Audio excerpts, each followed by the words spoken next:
नमस्कार, मध्य प्रदेश की महाडिबेट देख रहे हैं आप। मैं हूं आपके साथ प्रशांत कटारे। तो कभी राहुल गांधी की टीम के महत्वपूर्ण सदस्य रहे निमाड़ मालवा में कांग्रेस के दिग्गज नेता और पूर्व केंद्रीय मंत्री अरुण यादव को भारत जोड़ो यात्रा से जुड़ी क्या कोई जिम्मेदारी नहीं दी गई? क्या पीसीसी चीफ कमलनाथ ने अरुण यादव को दरकिनार कर निर्दलीय विधायक को आगे बढ़ा दिया? क्या कांग्रेस में सुरेंद्र सिंह शेरा की वापसी होने वाली है? ये तमाम सवाल इसलिए उठे कि कांग्रेस पार्टी के किसी बाहरी नेता को राहुल गांधी की यात्रा से जुड़ी जिम्मेदारी दे दी गई। उन खबरों के बीच की व्यवस्थाएं देख रहे नेताओं के काम से कमलनाथ संतुष्ट नहीं हैं। तो क्या ये संकेत हैं कि अब कमलनाथ अपनी नई टीम तैयार करेंगे या फिर ग्राउंड कंडीशन के हिसाब से कांग्रेस की ये कोई नई स्ट्रेटजी है? लेकिन मैसेज तो यही आया कि कमलनाथ को अपनों से ज्यादा गैरों पर भरोसा है। उधर सवाल उठाने वाली बीजेपी में सब कुछ ठीक चल रहा हो, ऐसा बिल्कुल नहीं है। मुजाहिरा नरसिंहपुर में देखने को मिला, जहां एक अस्पताल का शिलान्यास पहले विधायक जालम सिंह पटेल ने किया, लेकिन स्थानीय सांसद को तवज्जो नहीं दी। तब कुछ दिन बाद बीजेपी सांसद राव उदय सिंह ने भी उसी अस्पताल का भूमि पूजन दोबारा कर दिया। यानी अपनों में घमासान दोनों दलों में है।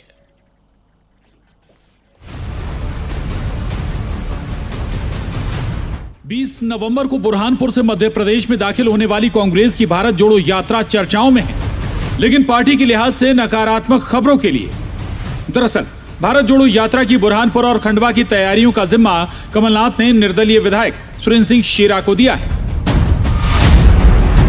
शेरा को राहुल गांधी की पदयात्रा का जिम्मा देने पर बीजेपी ने कमलनाथ पर निशाना साधा।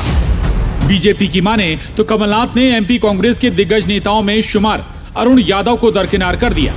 गृह मंत्री डॉक्टर नरोत्तम मिश्रा के शब्दों को दोहराएं तो हे नाथ, यदुवंशियों से इतनी दूरी क्यों? खंडवा बुरहानपुर प्रवेश पर यात्रा की जिम्मेदारी शेरा भाई को। हे नाथ, यदुवंशियों से इतनी दूरी क्यों?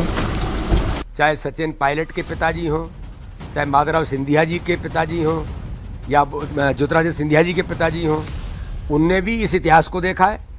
कांग्रेस में एक ही चिर युवा है और वो है राहुल गांधी। एक परिवार में ही सब कुछ है, तो जब परिवार तक ही रहना है तो ऐसे लोग कहाँ जाएंगे? इसलिए ये उन्हें मंथन करना है, इस पर हमें कोई बहुत कहने की जरूरत नहीं। इधर सुरेंद्र सिंह शेरा भी उत्साहित हैं, खुद को पुराना कांग्रेसी करार देते हैं। ख्वाहिशें तो अगला विधानसभा चुनाव कांग्रेस से लड़ने की हैं। उत्तर में आदरणीय इंदिरा जी ने मेरे बड़े भाई को टिकट दिया था लोकसभा का बाई इलेक्शन का। फिर इंदिरा जी 3 दिन हमारे घर पे रही, खुद स्टे किया मेरे घर पे, बड़े घर पर। उसके बाद फिर 2023 में माने कि अब आप कांग्रेस के टिकट पर चुनाव लड़ेंगे? मैंने हर वक्त कांग्रेस का ही टिकट मांगा भैया। वो तो लड़ेंगे तो नेता लोग तय करेंगे ना, आदरणीय कमलनाथ जी तय करेंगे, वो अध्यक्ष है कांग्रेस पार्टी के, वो तय करेंगे। अब आपको एक बड़ी जिम्मेदारी दे दी गई, बुरहानपुर और खंडवा में आप राहुल गांधी की यात्रा का जिम्मेदारी आप संभालेंगे? बिल्कुल, आपके आशीर्वाद से, आप लोग के सबके शुभकामनाओं से, आदरणीय कमलनाथ जी का और दिग्विजय सिंह जी का नेतृत्व में हम लोग राहुल जी का जो प्रवेश हो रहा है, वो मैं सौभाग्यशाली हूँ कि वो बुरहानपुर से प्रवेश कर रहा है, जो कि मेरी विधानसभा है। कांग्रेस कहती है बीजेपी अपनी पार्टी के वरिष्ठ नेताओं की चिंता करे। कांग्रेस का दावा कि अरुण यादव के पास भारत जोड़ो यात्रा की बड़ी जिम्मेदारी है। कांग्रेस पार्टी में सभी नेता कार्यकर्ताओं को पर्याप्त सम्मान भी मिलता है, पार्टी में काम करने की जगह भी मिलती है। अरुण यादव जी 4.5 साल तक प्रदेश कांग्रेस अध्यक्ष रहे, केंद्रीय मंत्री रहे। भारत जोड़ो यात्रा में महत्वपूर्ण जिम्मेदारियां उनके पास हैं और समय समय पर पार्टी के लिए महत्वपूर्ण कार्य वो करते हैं। भाजपा के फैलाए हुए इस भ्रम जाल से अब कांग्रेस पार्टी और प्रदेश की जनता धोखे में नहीं आने वाली है। हालांकि खबर यह भी है कि पीसीसी चीफ कमलनाथ कल अरुण यादव के साथ बुरहानपुर, खंडवा और खरगोन का दौरा करेंगे, लेकिन कमलनाथ और अरुण यादव के बीच सियासी दूरियां जगजाहिर हैं। बीजेपी भी इसी मौके का फायदा उठाते हुए यादव वोटों को साध रही है, तो पुराने कांग्रेसी परिवारों और उनकी अनदेखी का जिक्र करना भी नहीं भूले भाजपाई। भोपाल से मनोज राठौर, शैलेंद्र भदौरिया के साथ bureau report, news 18, Madhya Pradesh, Chhattisgarh. तो कांग्रेस में पीसीसी चीफ कमलनाथ और पूर्व केंद्रीय मंत्री अरुण यादव के बीच सियासी कटुता पुरानी है। आपको याद होगा दरअसल अरुण यादव को हटाकर ही पीसीसी चीफ या हम ये कहें कि कमलनाथ को अध्यक्ष बनाया गया था और विश्व हिंदू परिषद माफ कीजिएगा हिंदू महासभा का एक नेता जब कांग्रेस में कमलनाथ लेकर आए थे तब इसका जोर शोर से विरोध अगर किसी ने किया था तो वो अरुण यादव थे। ये पुराने उदाहरण इसलिए भी दे रहा हूं कि ताकि आप वर्तमान की स्थितियों को उनसे जोड़ भी सकें।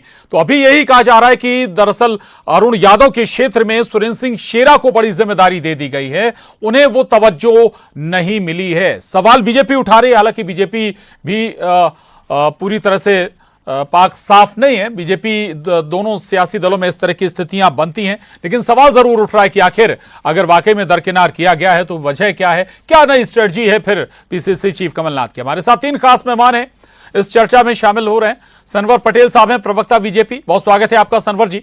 मिथुन अहिरवार जी हैं, प्रवक्ता कांग्रेस, स्वागत है आपका मिथुन जी। और वरिष्ठ पत्रकार सरमन नगेले जी हमारे साथ चर्चा में हैं, बहुत स्वागत है आपका सरमन जी चर्चा में। सबसे पहले मिथुन जी आपके पास आऊंगा, आखिर क्या वजह मतलब अरुण यादव जैसा दिग्गज नेता, उस क्षेत्र में बड़ी पकड़ रखने वाला आपका एक नेता, एक चेहरा, उसे आप दरकिनार कर रहे हैं?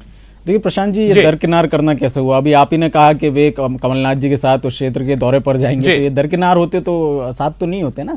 अरुण यादव जी हमारे दिग्गज नेता, हमारे सम्मानित नेता, हमारे बड़े नेता, और कमलनाथ जी उनको बहुत पसंद भी करते हैं। यही कारण है कि समय समय पर कई सारी जिम्मेदारियां उनको दे करके रखते। तो अरुण यादव जी कमलनाथ जी के सिपाही के तौर पर बखूबी उन जिम्मेदारियों को निभाते भी हैं।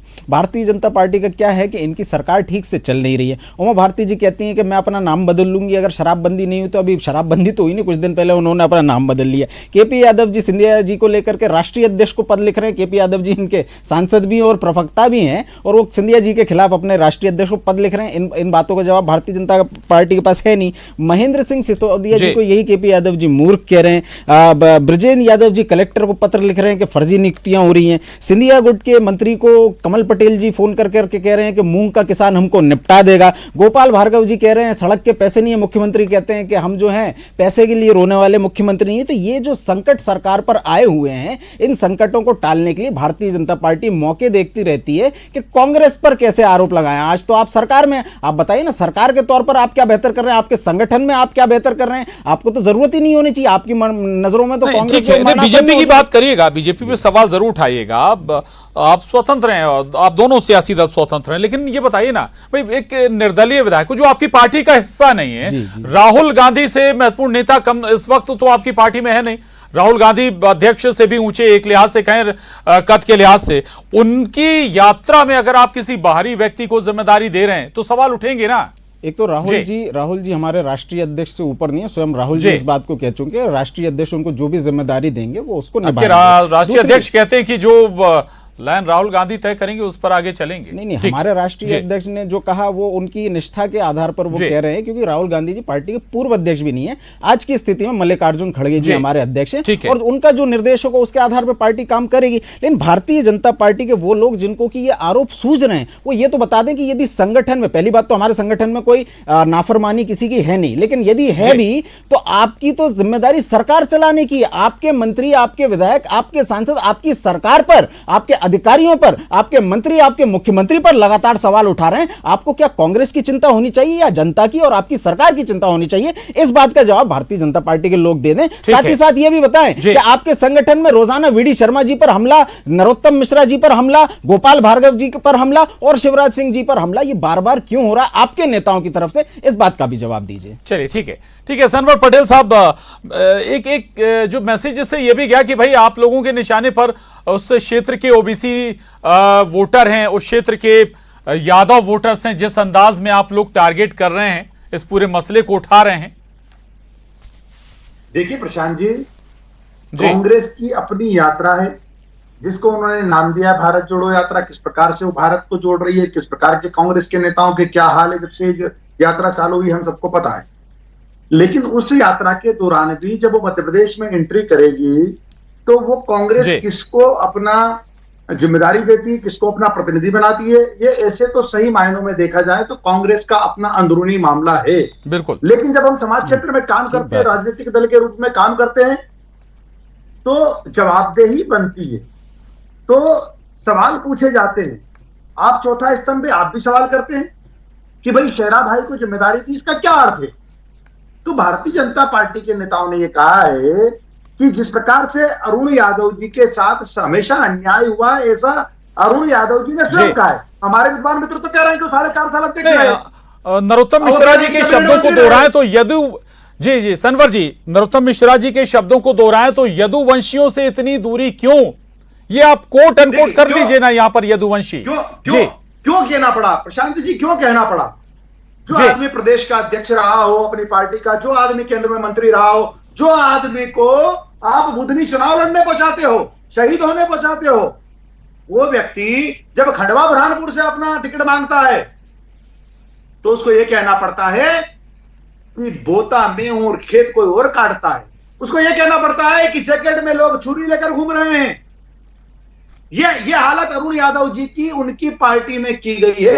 ये उनके बयान है, ये भारतीय जनता पार्टी के बयान नहीं है। इनको मंथन करना पड़ेगा कि बयान किसका है। ये बयान अरुण यादव जी का है। तो अगर अरुण यादव जी यदुवंशी हैं, उनके साथ लगातार इस प्रकार का व्यवहार हो रहा है, इतना कद्दावर नेता है जिनके पिताजी उप मुख्यमंत्री रहे हैं, माननीय सुभाष यादव जी का निमाड़ क्षेत्र में अपना महत्व है, राजनीतिक दल कोई हो, लेकिन अगर कोई कद्दावर नेता है तो कद्दावर नेता है। अगर वो कह रहा है कि फसल में बोताओं काटता कोई और है तो ये उनका बयान है, हमारा बयान तो नहीं है। प्रशांत जी, आप कुछ कहना चाहते हैं, इस पर भी जवाब दीजिएगा मिथुन जी। बुधनी आप लोगों ने शहीद करने तो पहले भेज दिया था, ये सनवर साहब बहुत स्पष्ट तौर पर कह रहे हैं।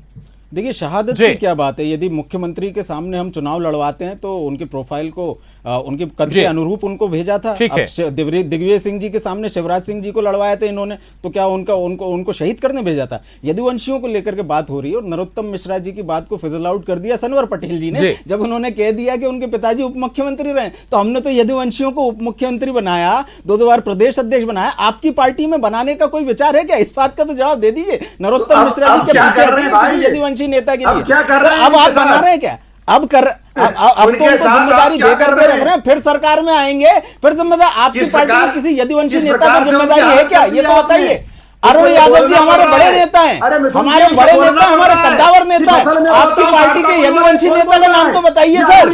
सुभाष यादव जी उप मुख्यमंत्री रहे, कांग्रेस पार्टी ने बनाया, आपने कहा आपकी पार्टी में किस यदुवंशी को आपने मुख्यमंत्री बनाया? किस यदुवंशी को आपने प्रदेश अध्यक्ष बनाया? किस यदुवंशी को आपने आगे बढ़ाने का? आज का आपका कोई यदुवंशी नेता, उसका नाम तो बता दीजिए। एक यदुवंशी नेता आपके, अरुण यादव हमारा नेता है, यदुवंशी नेता है, कांग्रेस पार्टी के नेता। आपका यदुवंशी नेता कौन है सनवर जी? आपका यदुवंशी नेता कौन है ये तो बताइए।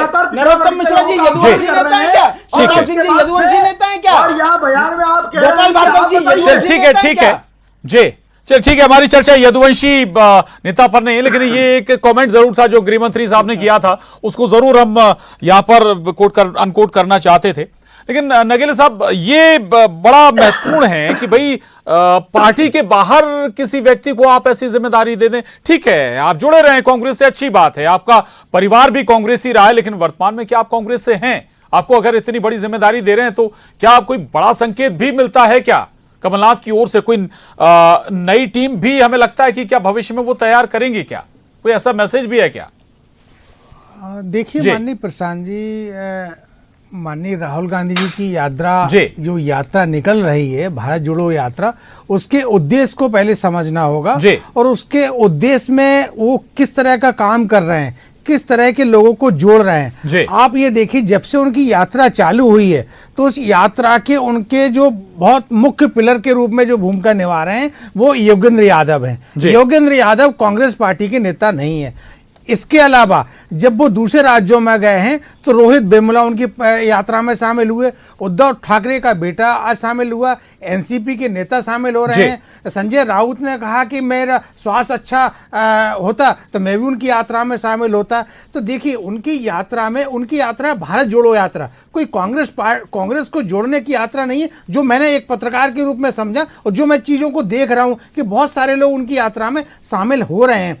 तो चूंकि सुरेंद्र सिंह शेरा मूलतः तो कांग्रेसी हैं और बुरहानपुर से वो विधायक हैं और बुरहानपुर में यात्रा आ रही है, तो बुरहानपुर के विधायक के नाते उनको शामिल किया है, तो इसमें कोई कमलनाथ जी कुछ ऐसा कुछ कर रहे हो मेरे को पत्रकार के रूप में तो नजर नहीं आता, लेकिन उनके अंदर फिर इसमें ये होता कि भाई सुरेंद्र सिंह शेरा कहते कि भाई आज से मैं कांग्रेस में हूं, कांग्रेस वो ज्वाइन कर लेते तो और बेहतर होता और बेहतर संकेत चला जाता।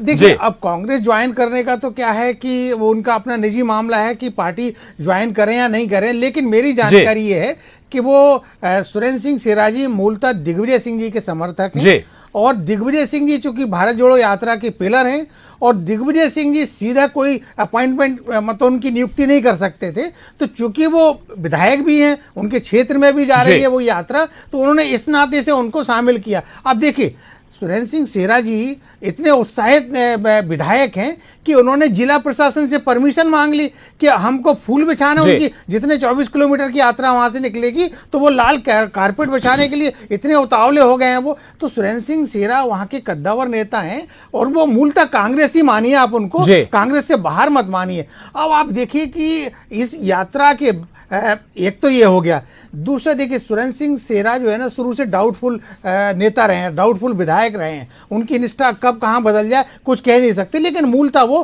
कांग्रेस के हैं। अब माननीय अरुण यादव जी या माननीय कमलनाथ जी के बीच में कुछ ऐसा कुछ चल रहा हो, देखिए कमलनाथ जी, मेरी जो जानकारी है कमलनाथ जी मध्य प्रदेश का पूरे देश के इतने बड़े नेता हैं कि वो देखिए उनकी जानकारी आपके कई बार डिबेट में आई थी कि उनको राष्ट्रीय अध्यक्ष के लिए बुलाया गया था, वो नहीं गए थे। उनको मध्य प्रदेश में उनसे बड़ा उनके कद्दावर का नेता ना दिग्विजय सिंह जी हैं ना कोई दूसरा है, तो उनसे किसी की विद इन पार्टी कोई किसी के साथ उनका कोई कंपटीशन नहीं है जो मेरी जानकारी है। अब जो यात्रा की बात है, देखिए यात्रा जहां जहां से निकलेगी वो तो अपनी जगह है, किसी के कद को लेकर, खासतौर से कमलनाथ जी के कद को लेकर तो कोई किसी को शंका सुबह होनी ही नहीं चाहिए, लेकिन कई बार होता है ना कि भाई इस क्षेत्र में मैं अपने समर्थक को उठाऊं या फिर जिस शख्स ने मेरा अगर कहीं विरोध या किसी मौके पर विरोध किया है तो भाई उससे तो सियासत में हम यही कहेंगे ना, साइडलाइन तो लगाना ही होता है ना। आपने ठीक कहा। देखिए अब मैं उसमें एक दो तीन चीजें और कहना चाहता हूँ।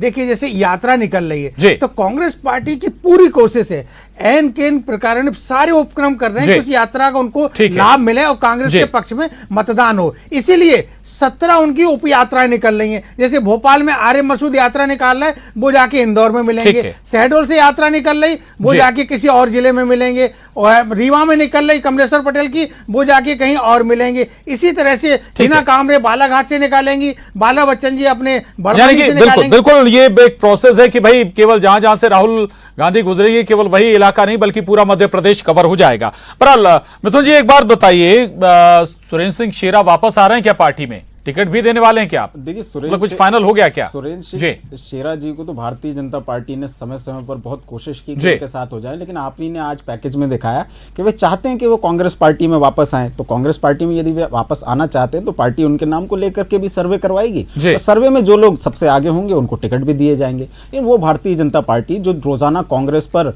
आरोप लगा करके अपनी जिम्मेदारी से इतिश्री करना चाहती है। चलिए संगठन आपकी सरकार की तो मैंने बात की, अब मैं आपके संगठन की बात करना चाहता हूँ। आप ही के चैनल पर मैं देख रहा था, इनके नेता हैं शैलेंद्र सिंह जी, इनके जिलाध्यक्ष देवेंद्र सिंह नरवरिया के पोस्टर पर उन्होंने क्या किया मैं बोल भी नहीं सकता हूं, ये गुटबाजी की हमसे बात कर रहे हैं। इमरती देवी जी कहते हैं कि अंबेडकर जयंती पर जितने पोस्टर अंबेडकर जी के नहीं लगे हैं उससे ज्यादा नरोत्तम मिश्रा जी के लगे हैं। सिंधिया जी का पोस्टर नहीं देखती हूं तो मेरा खून जलता है। ये हमसे गुटबाजी की बात कर रहे हैं। कैलाश विजयवर्गीय जी कहते हैं कि एक गुट के आने के बाद हम लोग चुनाव हारने लग गए, ये हमसे गुटबाजी की बात करते हैं। तो आप ना संगठन संभाल पा रहे हैं ना सरकार संभाल पा रहे हैं। जब खरीदी हुई सरकार लेते हैं तो ऐसे ही होता है। मिथुन जी वीडी शर्मा साहब याद दिला रहे थे, वो कह रहे थे कि भाई सचिन पायलट के पिताजी ज्योतिरादित्य सिंधिया के पिताजी को भी आप लोगों ने पीछे ढकेला, ये तो आप लोगों की परंपरा है। देखिए ज्योतिरादित्य सिंधिया जी के पिताजी को यदि हमने पीछे ढकेला होता तो वो कांग्रेस पार्टी का दामन कभी नहीं थामते और कांग्रेस पार्टी के लंबे समय तक सिपाही नहीं बने रहते। उसके बाद 2019 में चुनाव हारने के बाद कुछ उन्हें परिस्थितियां नजर आई तो उसके बाद उन्होंने बदलाव भी किया। लेकिन कांग्रेस पार्टी ने तो हमेशा अपने नेताओं को आगे बढ़ाया, अपने नेताओं को मान दिया, सम्मान दिया। और इस समय भारत जोड़ो यात्रा को लेकर के उत्साह सभी कांग्रेसी में, जिस समय हम देश को जोड़ने की बात कर रहे हैं उस समय कांग्रेस में तो कोई टूट हो नहीं सकती, इसकी कोई संभावना नहीं है, लेकिन भारतीय जनता पार्टी आज जरूर खंड खंड हो चुकी है, सरकार के रूप में और संगठन के रूप में, दोनों रूप में ये असफल है। वीडी शर्मा जी का स्वयं का कार्यकाल अभी सरमन जी, अभी जो आपके प्रवक्ता साहब हैं वो बता दें, जनवरी के बाद वीडी शर्मा जी अध्यक्ष रहेंगे कि नहीं रहेंगे, या किसी और गुट को अध्यक्ष बनाया जाएगा, इस बात का जवाब। ठीक है सरवर साहब, दो बातें तो सुरेंद्र सिंह शेरा को लेकर कि भाई कल कमलनाथ 3 अलग-अलग जगह पर खरगोन, बुरहानपुर, खंडवा जा रहे हैं, अरुण यादव के साथ ही वो तीनों जगह का दौरा करेंगे, जायजा लेंगे तैयारियों का। दूसरी बात, एक नरसिंहपुर से खबर आई थी, आपके विधायक जालम सिंह पटेल अलग एक ही अस्पताल का शिलान्यास करते हैं, क्योंकि सांसद को तवज्जो नहीं मिली तो भाई साहब सांसद भी करीब 20 दिन बाद उसी जगह का शिलान्यास कराते हैं। ये आपके पार्टी की स्थिति है, इस पर भी गौर करिएगा।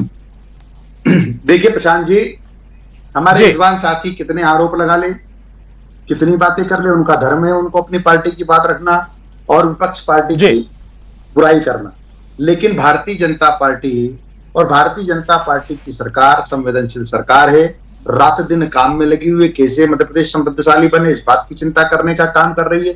देखिए अभी 15 तारीख को पैसा एक्ट पूरी तरह लागू हो रहा है।